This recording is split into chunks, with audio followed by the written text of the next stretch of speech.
네, 안녕하십니까. NH선물 외환 이코노미스트 김승혁입니다. 금번 NH선물 꼭 구한 시간에 다시 한번 참여해 주신 점 진심으로 감사드립니다. 네, 이번 꼭 구한 주제는 사실 많은 사람들께서 궁금해하고 계신 주제를 좀 가져왔습니다. 일본과 중국, 엔화와 위안화가 좀 어떻게 될지에 대해서 저희가 얘기를 좀 나눠볼까 합니다. 최근에 일본 여행 가야 되겠다라고 말씀하시는 분들이 상당히 많죠. 날씨가 이렇게까지 더운데도 불구하고 제 주위에도 일본 여행 참 많이 가고 계신 것 같습니다. 그렇다면 이러한 엔화와 위안화, 그리고 만약에 우리가 일본 여행, 중국 여행을 간다면 언제 가야 하는가, 이거에 대해서 저희가 한번 자세히 알아보도록 하겠습니다. 그래서 이번 주제는 일본과 중국, 지금 여행을 가야 할 때인가? 이걸 관련해서 저희가 좀 알아보도록 해볼게요. 네, 우선은 왜 엔화와 위안화냐에 대해서 간략하게 말씀을 드리자면 많은 내용들이 있지만 저는 마지막 줄에 포인트를 좀 두고 싶어요. 지금 현재 7월 기준으로는 엔화와 위안화의 가치가 원화랑 비교했을 때 연내 최저점을 기록하고 있다. 그러니까 원화를 이용해서 우리가 일본 여행을 또는 중국 여행을 할 때 우리의 어떤 비용적 면에서 상당히 큰 혜택을 누릴 수 있는 시기다라는 거죠. 근데 많은 분들께서 이렇다고 해서 바로 여행을 떠나거나 아니면 바로 뭐 이걸 가지고 이용하실 수는 없는 상황이잖아요. 그러면 이러한 흐름이 언제까지 지속될 것이냐에 대해서 저희가 좀 더 포인트를 한번 맞춰 볼게요. 네, 그래서 첫 번째로 엔화와 위안화의 흐름에 대해서 간략하게 좀 짚어볼게요. 저희가 왼쪽 그래프는 달러 엔 환율입니다. 오른쪽 그래프는 달러 위안 환율인데요. 좀 특이한 점이 있다면 해당 장표를 보시자면 요 선에 따라서 아무래도 엔화에 대한 가치가 점차 약해지고 있는 모습을 확인할 수 있습니다. 그렇지만 달러는 점차적으로 횡보하거나 약해진 모습을 저희가 확인할 수 있죠. 그러니까 달러가 이끈 지금 환율의 상승세가 아니고 엔화 자체의 약세적 국면이다라는 말씀을 같이 좀 드리고 있습니다. 여기 차이의 요 흐름은 아무래도 그러한 것들을 좀 반영하고 있는 겁니다.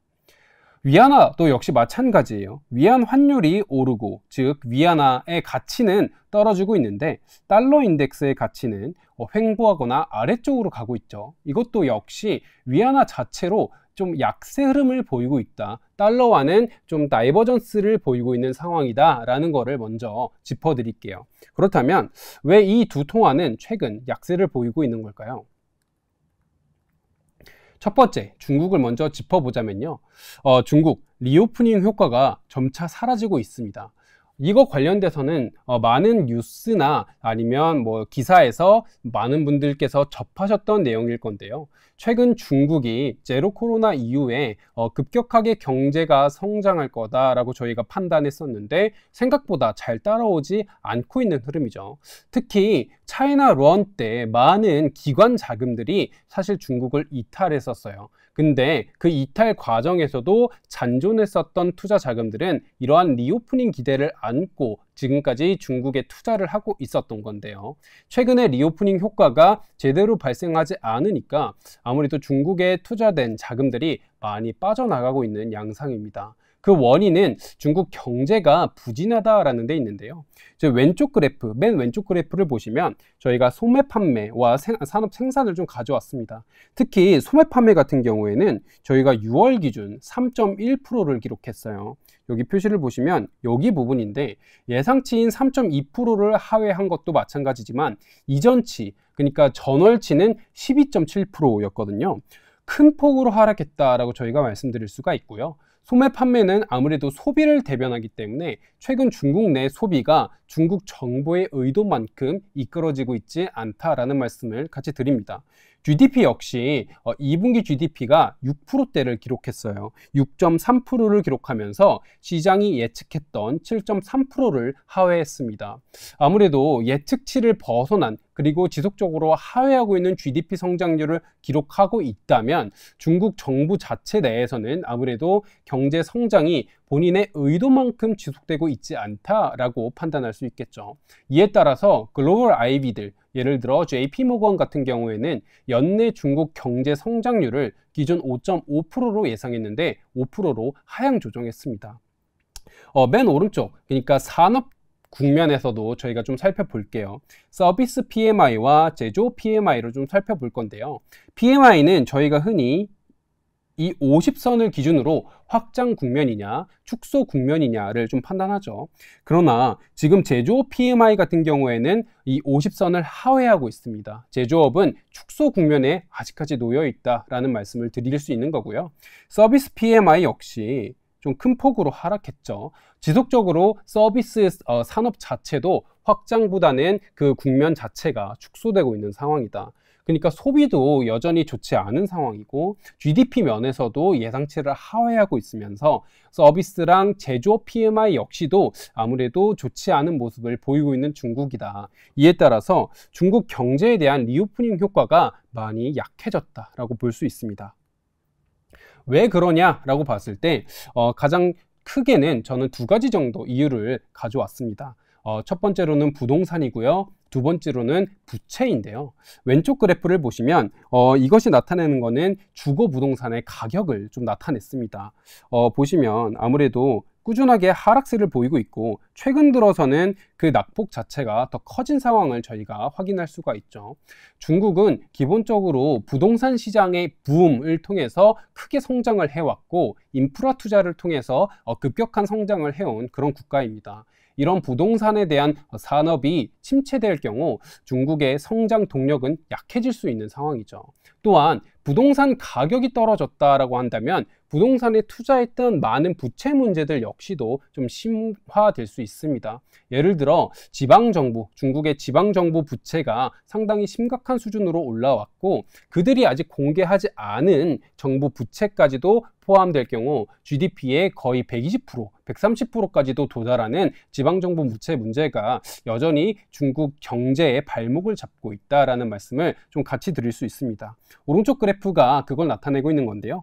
진한색 선을 보시면 이 부분인데 아무래도 부실 채권 비율이 상당히 올라갔다라는 것을 확인할 수가 있고요. 덜 진한 파란색 선을 보시면 이건 이제 중국의 크레딧 임펄스를 가져온 건데 크레딧 임펄스라는 거는 결국에 쉽게 얘기하면 민간 신용이 GDP 대비 몇 프로 정도를 차지하고 있느냐를 보여주고 있는 그래프입니다. 그렇기 때문에 크레딧 임펄스 그래프가 아래쪽을 향하고 있다는 거는 신규 대출이 그만큼 활성화되지 않고 시장 내에서 돌아다니고 있는 유동성 자체도 많지 않다라는 흐름입니다.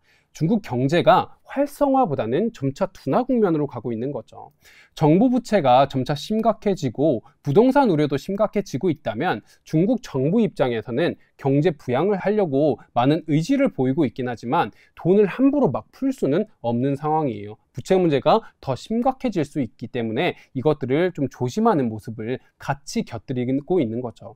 올해 초에 중국 양회에서 시장이 예상했었던 전망치, 경제 성장 전망치의 밴드 가장 하단에 놓여 있는 5%를 제시한 것도 본인들이 경제 성장을 바라고는 있지만 이러한 정부 부채 문제를 본인들이 동시에 염려하면서 아무래도 시장에 대한 조정을 같이 해나가겠다라는 것을 저희가 함께 염두할 수 있습니다. 네, 이러한 흐름들이 위안화 약세의 기초적인 재료가 되었다라고 저희가 말씀드릴 수 있는데요. 다행히도 중국 정부는 이러한 위안화 약세를 그냥 허용하고 있는 상황은 아닙니다. 위안화가 어느 정도 강세를 가기를 바라고 있는 현상이 저희는 최근에 포착할 수 있는데요. 장표를 다시 한번 보시면 추가적인 약세는 중국 정부로부터 방어될 수 있다. 그렇기 때문에 당장의 강세 전환은 시기상조다라는 말씀을 동시에 드릴 수 있습니다. 왜냐라고 봤을 땐 가운데 위안화 고시환율 결정 공식을 저희가 확인할 수 있는데요. 고시환율이라고 한다면 중국 정부가 매 아침 저희 시간으로 10시 반 정도에 위안화의 환율을 언제부터 시작해라, 픽싱을 해서 알려주고 있는 제도를 말씀드릴 수가 있는데, 고시 환율이 예를 들어 전일 역외 환율을 통해서 7.5 정도 수준에서 마무리가 되었던 위안화 환율이 7.4 정도 수준에서 고시 환율이 제시가 된다라고 했을 때, 중국 정부는 위안화가 너무 약세를 보이는 것은 허용하고 있지 않다라는 것을 시장에 시그널을 준다라고 저희가 판단할 수 있습니다. 이런 고시 환율 결정 공식 내에서 제가 네모 박스 친 요 실세 반영 장치, 요거를 통해서 어느 정도 중국 정부가 환율에 대한 어떤 조금씩의 조정을 하고 있는 건데요. 이런 조정을 최근 들어서 더욱 자주 하고 있는 모습을 관찰할 수가 있어요. 고시하고 있는 환율과 실제 마감된 환율 사이의 차이가 점차적으로 확인되고 있는 거고, 고시되고 있는 환율 수준이 마감된 환율 수준보다 지속해서 낮은 수준을 보이고 있다. 그렇기 때문에 지나친 위안화 약세, 그리고 달러 위안의 지나친 상승폭은 어느 정도 제한되고 있는 상황이다 라는 말씀을 좀 같이 드릴 수 있습니다. 이를 통해서 봤을 때는 위안화는 당분간 중국 정부의 경제 성장 둔화로 인해서 약세 흐름은 볼 수가 있겠지만, 중국 정부가 이 약세는 어느 정도 제어하는 흐름이기 때문에 그 약세 폭이 지나치게 높이 올라가기는 어려울 거다. 그렇기 때문에 어느 정도 위안화 가치는 약보합 흐름, 그리고 달러 위안 기준으로는 강보합 흐름 정도가 8월 정도에는 예상된다라는 말씀을 같이 드릴 수는 있습니다. 원화 기준으로 봤을 때도 맨 오른쪽 그래프를 통해서 저희가 확인할 수가 있는데요. 여기 동그라미 친 부분 정도의 현재 수준이 기록 중인데 상당히 낮은 수준이죠. 그렇지만 이 낙폭 자체가 앞으로 더 가팔라질 거다라고 보기보다는 떨어지는 속도는 제어되지만 구간 자체는 여전히 낮은 수준으로 유지될 수 있다라는 말씀을 같이 드립니다. 그렇기 때문에 중국 여행을 만약에 계획하고 계신다라고 했을 때는 8월 정도까지는 좀 천천히 여유를 갖고 준비를 하셔도 되지 않을까라는 말씀을 같이 드립니다. 네, 이번에는 일본으로 좀 넘어가 볼까 하는데요. 일본 최근에 여행 정말 많이 가고 계신 상황입니다.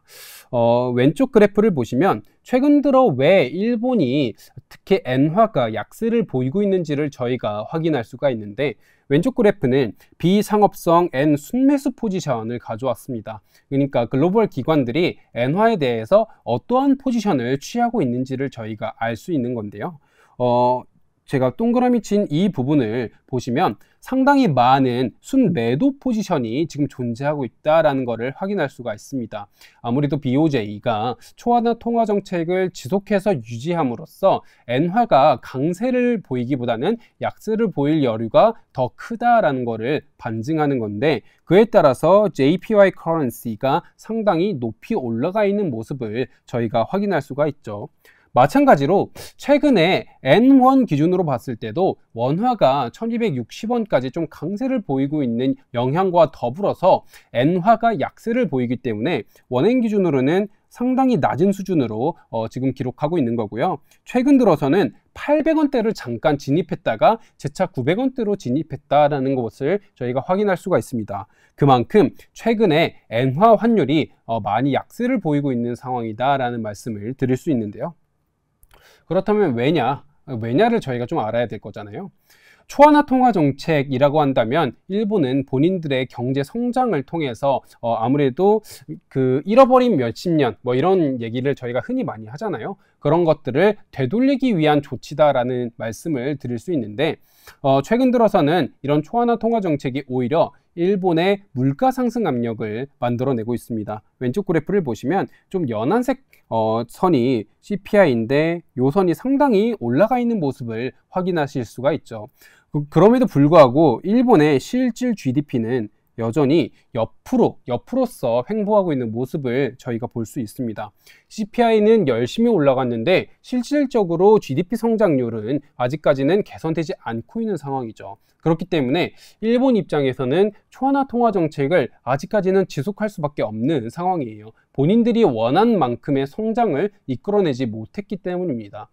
그럼에도 다행히 최근 일본의 분위기가 조금씩은 바뀌고 있는 상황이에요. 경제 자체가 조금씩은 활성화되고 있는 상황이고, 일본의 니케이 지수라든지 이러한 것들이 점차적으로 높은 상승세를 보이고 있기 때문에 일본 정부가 원하는 방향대로는 가고 있다라고 말씀드릴 수 있습니다. 다만 방향은 그럴 수 있지만 정도의 차이는 아직 남아있기 때문에 초안화 통화 정책을 당장에 뒤바꿀 거다라는 것은 아직까지는 보이지 않는 모습이었습니다. 오른쪽 그래프를 보시면 이러한 CPI, 일본의 소비자 물가지수가 상당히 올라갔기 때문에 이에 따라서 엔화 역시도 같이 좀 약세를 보이고 있는 모습을 확인할 수가 있죠. CPI가 올라갔다라는 것은 결국에는 초안화 통화 정책을 유지하고 있다라는 거고, 초안화 통화 정책이라는 것은 결국에는 엔화를 시장에 많이 풀겠다라는 거기 때문에 엔화의 가치가 내려갈 수밖에 없는 상황이었다라는 말씀을 드릴 수 있습니다. 그러나 이런 초안화 통화 정책이 지속되지 않을 거다라는 거에 글로벌 IB들은 베팅을 하고 있어요. 저희가 YCC라는 정책을 일본이 운영하고 있는 것을 소개해 드릴 텐데요. YCC라는 것은 결국에는 10년물 국채 수익률이 정해진 금리폭, 지금은 현재는 플러스 마이너스 0.5%입니다. 이 범위 내에서 움직이도록 BOJ가 국채를 무제한 매입하는 방식이에요. 그렇지만 이러한 YCC의 상단과 하단을 보자면 현재의 상단은 여기 0.5%와 마이너스 0.5%입니다. 그렇지만 10년물 국채 금리가 이 상단을 자꾸 다시 넘는 듯한 모습을 최근에 계속 관찰할 수가 있었어요. 상단이 정해져 있는데 이 상단을 뚫고 올라가는 이유가 무엇이냐라고 생각해 봤을 때 이 상단이 결국에는 0.5, 현재는 0.5%지만 결국에는 0.75%로 상향 조정될 거다에 베팅하고 있는 글로벌 자금 흐름이다라는 걸 저희가 확인할 수 있는데요. 그래서 일본 10년물 국채 선물 가격도 최근 들어서 계속 하락세를 보이고 있다라는 말씀을 같이 드릴 수 있습니다. 그러니까 일본 BOJ 정부가 이후에 YCC 정책을 조금 수정하면서 국채금리 상단을 0.5%에서 0.75 혹은 1%로 조정하면서 본인들이 국채에 대한 매수를 했을 때 나중에 갔을 땐 결국엔 이것이 이득을 가져다 주는 포지션이 될 거다라고 글로벌 IB들 혹은 헤지펀드들이 베팅하고 있는 모습인 거죠.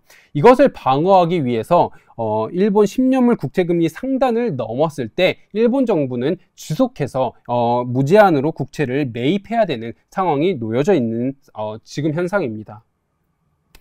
그렇기 때문에 일본 정부 입장에서는 좀 부담스러운 상황이 계속해서 연출이 되고 있는 상황이죠. 특히 CPI 같은 게 상당히 높이 올라가 있는 상황이기 때문에 일본 역시도 인플레이션에서 자유로울 것이냐에 대해서는 사실 그렇지 않을 수 있다라는 말씀을 같이 드릴 수 있습니다. 소비자 물가 지수가 상당히 올라간다라고 한다면 어떻게 보면은 일본 국민들의 가처분 소득은 줄어들 수 있다라는 말씀이거든요. 일본 정부가 결국에는 경기 부양을 위해서 초안화 통화 정책을 지속하고 있는데 그것이 물가 상승을 만들어내고 물가 상승에 따라서 가처분 소득을 줄여드는 그런 어떤 서큘레이션이 완성이 된다면 일본 정부가 유도하려고 했던 경제 성장이랑은 반대 흐름을 연출할 수가 있겠죠. 그렇기 때문에 초안화 통화 정책이 수정될 수 있을 거다라는 글로벌 IB들 그리고 글로벌 자금들의 공격이 지속되고 있는 상황이고요. 그 공격을 막아내기 위해서 일본 정부는 꾸준하게 국채금리 상단에서 국채를 무제한으로 매입하는 그런 현상이 지속되고 있다. 이것은 점차 일본 정부에 부담을 가중하고 있는 상황이다라는 점을 좀 짚어드릴 수가 있습니다. 그런 상황 속에서 이것들 같이 한번 보자면요.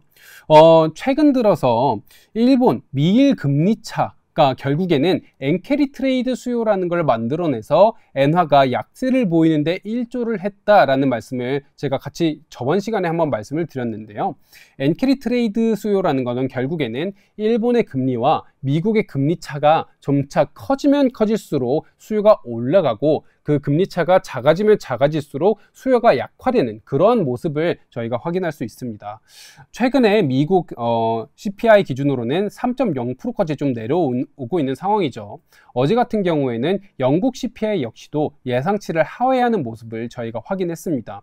글로벌 물가 안정에 대한 트렌드가 최근에 조금씩 확인되고 있기 때문에 앞으로의 미일 금리 차가 확대될 거냐 축소될 거냐에 대한 판단에 있어서는 축소의 가능성이 좀 더 많은 베팅이 이루어지고 있는 상황이에요. 그렇게 된다면 엔캐리 트레이드에 대한 수요 자체도 줄어들 수가 있는 상황이고요. 엔캐리 트레이드 수요가 줄어든다면 엔화가 약세를 보일 여지 역시도 조금은 줄어들 수 있는 상황이다라는 말씀을 같이 좀 겸해서 드립니다. 그렇기 때문에 미일 금리차 역시도 엔화에 대한 추가적인 흐름을 저희가 예상할 때 좀 중요하게 봐야 되는 지표다라는 말씀을 같이 드리고요. 앞서 말씀드렸다시피 일본이 그리고 BOJ가 정책 수정, 그러니까 YCC에 대한 금리 상단 수정에 있어서 지금 해외 글로벌 IB들이 또는 글로벌 기관들이 베팅하고 있는 그런 흐름에 따라서 갈 거냐라고 했을 때 아직까지는 그러지 못했지만 이후에는 가능할 수도 있다라고 점치는 이유 중에 하나는 아무래도 일본 정부는 정부 부채가 매우 높은 국가 중에 하나입니다. 거의 220% 정도까지도 저희가 일반 기관에서는 점쳐지고 있는 모습인데요. 정부 부채가 높다라는 말은 반대로 얘기하면 금리가 올라가면 정부가 지급해야 되는 이자 수준이 올라간다라는 얘기예요. 그렇기 때문에 정부 부채가 너무 높은 상황에서 금리를 올리는 효과를 만들어내는 정책을 하기엔 부담스럽습니다. 그러나 최근 오른쪽 그래프를 보시면 GDP 대비 정부 부채, 일본의 정부 부채 비율을 GDP 대비로 가져온 건데 많이 하락한 모습을 저희가 확인할 수가 있죠. 이게 이제 그나마 최신 3월 데이터를 가져온 건데 꾸준하게 일본 정부는 본인들의 정부 부채를 좀 조율하는 듯한 모습을 보이고 있습니다. 물론 최근 들어서는 조금씩 반등하고 있는 모습을 보이기도 하지만 추세적으로는 점차 하락하는 모습을 확인할 수가 있죠.